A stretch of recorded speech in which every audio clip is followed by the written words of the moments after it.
સુરતમાં લોકોનો પારો ગરમી સાથે ઊંચે જઈ રહ્યો હોય તેમ લાગી રહ્યું છે, ત્યારે એકે રોડ પર બે પાણીપુરીની લારી ચલાવનારા યુવકો વચ્ચે બોલાચાલી થયા બાદ મારામારી થઈ હતી, જે ઘટનાના વિડીયો વાયરલ થતા ચકચાર મચી ગઈ છે.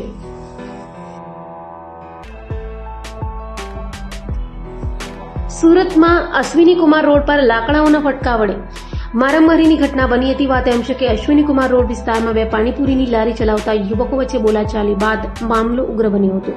બંને યુવકો સામસામે આવી ગયા હતા અને એકબીજા પર લાકડાઓના ફટકા મારીને મારામારી કરતા આખા વિસ્તારમાં અફરાતફરી મચી ગઈ હતી.